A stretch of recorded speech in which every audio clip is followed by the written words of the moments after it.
Number 17.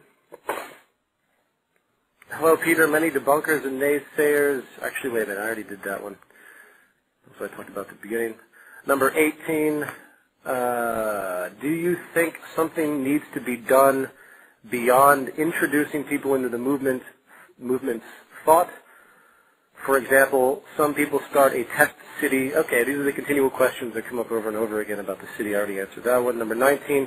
Hello, Peter. I've been into the movement ever since the second movie came out, and I've always wanted to do my part. I'm 17, still in high school, and I'm having a difficult time in getting the other kids interested in the movement.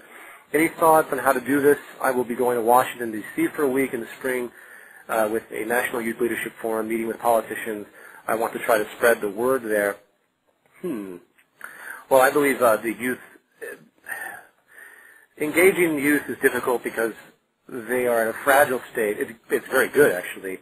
But they're in a fragile state. They're often susceptible to a lot of influence from their parents and the first awarenesses of politics. What we're doing, again, is relatively radical. It's going to take a unique initial value system for someone at a young age to really grab hold of it. But then again, I think the vulnerability of children at a young age is ideal, too, because what we're talking about is extremely simple. As far as getting other kids interested in the movement, just try to keep it in simplified terms. Try to describe what I described earlier, and that's the fact that there's energy, resources, and the scientific method through human ingenuity. That's all there is.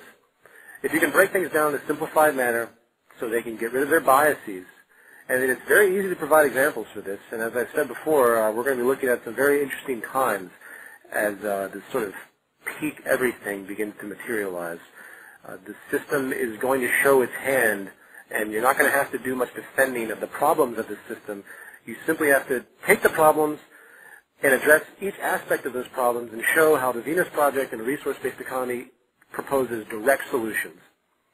And that's the best way I can describe it to you without going on too many tangents. Basically, you need to educate yourself and become versed in the way I am. And again, it doesn't take that much time because you're going to get the same questions over and over again. Again, we're going to call you some kind of name that has a relationship to a political party. You'll be a leftist, liberal, communist, collectivist. These are just typical things you have to deal with, and you just have to stop them in their tracks and explain the reasoning behind it.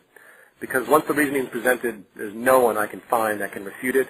The only refutation that sits in the middle of the air is the human nature argument, which is easily debunkable if you take enough time to do it. They say, well, we can't do that, even though it makes sense, because it's against the human's nature to basically cooperate in a larger scale. And that is nonsense. So I hope that helps. Do your best. And also you have to gauge the person you're dealing with. I've said this before on numerous radio shows. You have to kind of feel them out. If you're dealing with someone who's heavy into religion, you say, well, Christ said a lot of things about reciprocation, about, feeding everyone around you, taking someone into your home, and you taking the floor while they take the bed. There was all of these notions that have never been put into practice. So you have to find their parallel value. And we all share parallel values at some level. In fact, I would say that the survival of the species and what's contingent upon it should be the values of human society as a whole. Not in the form of a religion or an ideology, but an absolute fact that you need food, air, and water, and energy to conduct your operations. And in the modern day, you have to have sustainable practices, conservation methods, and everything that we talk about in order to proceed. There's no debate with that. There's no ism to derail that.